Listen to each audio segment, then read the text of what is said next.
क्या है ये BTS और क्यों भारत समेत पूरी दुनिया के लोग इनके पीछे पागल हैं, और क्या है इनकी इतनी बड़ी कामयाबी का राज।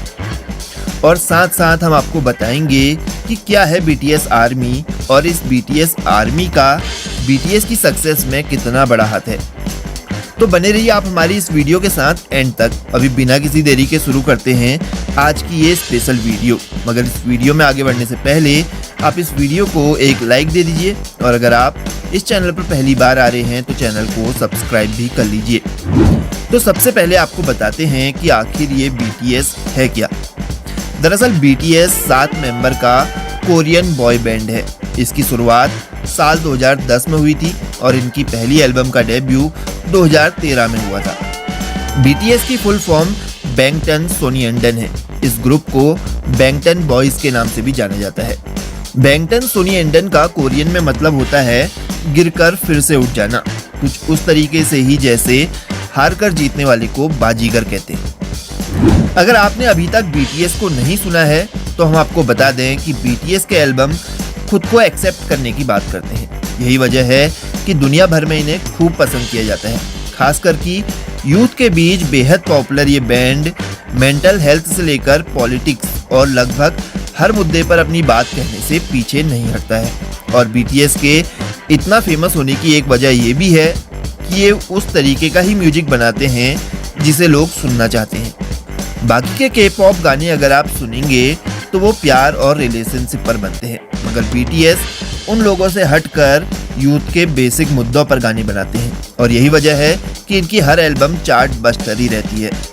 और एक और सवाल जो लोग अक्सर पूछते हैं कि BTS अचानक से इतना पॉपुलर कैसे हो गया, तो हम आपको बता दें कि BTS ऐसे ही अचानक से इतना पॉपुलर नहीं हो गया।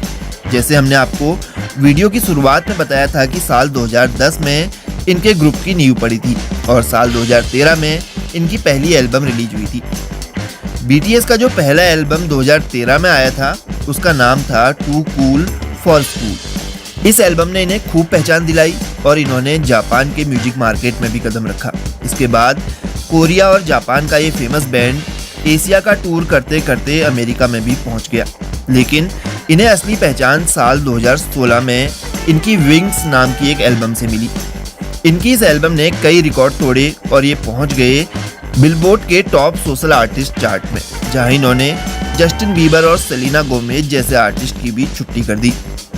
तो ये BTS के मेंबर्स की कड़ी मेहनत का ही नतीजा है कि वो अब पूरी दुनिया में इतने फेमस हो चुके हैं। तो ये सब अचानक से नहीं हुआ है, इसमें काफ़ी समय और कड़ी मेहनत लगी है। कई लोग तो ऐसा भी बताते हैं कि शुरुआत में एक ऐसा भी समय आया था जब BTS का ग्रुप बैंकरप्सी की कगार पर पहुंच चुका था और उन्होंने अपने ग्रुप को बंद करने का भी डिसीजन ले लिया था, मगर फिर भी उन्होंने हार नहीं मानी। और आज भले ही BTS के सारे मेंबर मल्टी मिलियनेयर बन चुके हैं, मगर फिर भी वो एक सेलिब्रिटी की लाइफ नहीं जीते। वो हमेशा याद रखना चाहते हैं कि वो किस पोजीशन से कहां पर पहुंचे हैं, और यही एक वजह है जो लोगों को इनके बारे में खूब पसंद आती है। और लोग BTS को एक सोर्स ऑफ इंस्पिरेशन के रूप में देखते हैं। और इतना ही नहीं, बल्कि BTS के मेंबर अपने स्टारडम या फेम का यूज अच्छी चीज़ों के लिए करते हैं। कोई नहीं जानता कि BTS ने कब और कितना डोनेशन किया है। BTS कभी भी अपने डोनेशंस को एडवर्टाइज नहीं करता। हाँ, वो बात अलग है कि कभी कोई मीडिया हाउस उनके डोनेशंस को रिवील कर दे, मगर BTS अपनी तरफ से कभी भी अपने डोनेशंस के बारे में नहीं बात करता है, क्योंकि अगर आप मीडिया में बताकर डोनेशन कर रहे हैं तो फिर वो डोनेशन नहीं रह जाता। और अब बात करते हैं BTS आर्मी की। दरअसल BTS के चाहने वाले खुद को आर्मी कहते हैं, जो इस बैंड को सोशल मीडिया पर प्रमोट करने में कोई कसर नहीं छोड़ते।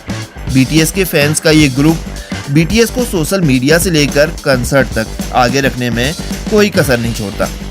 फिर वो चाहे किसी बड़ी मैगजीन का कोई ऑनलाइन पोल हो या फिर कोई प्रमोशनल इवेंट, ट्विटर पर ट्रेंड करने में भी BTS आर्मी का बहुत बड़ा हाथ होता है। और BTS आर्मी ही वजह है कि BTS 2017 के वो सेलिब्रिटी थे जिनके बारे में सबसे ज़्यादा बार ट्वीट किया गया था।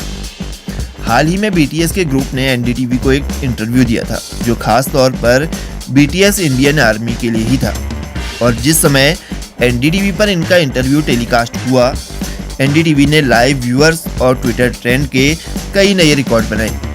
भारत में भी बीटीएस आर्मी दिन पर दिन बढ़ती ही जा रही है और लोगों का ये प्यार देखकर बीटीएस के मेंबर्स भी अपने आप को काफ़ी खुशकिस्मत समझते हैं और उन्होंने जल्द ही भारत में अपने लाइव कंसर्ट करने की भी बात करी है।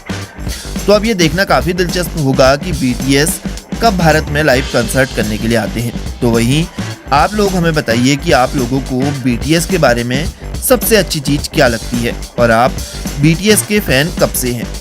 आप अपनी राय और जवाब हमें दे सकते हैं कमेंट बॉक्स के जरिए।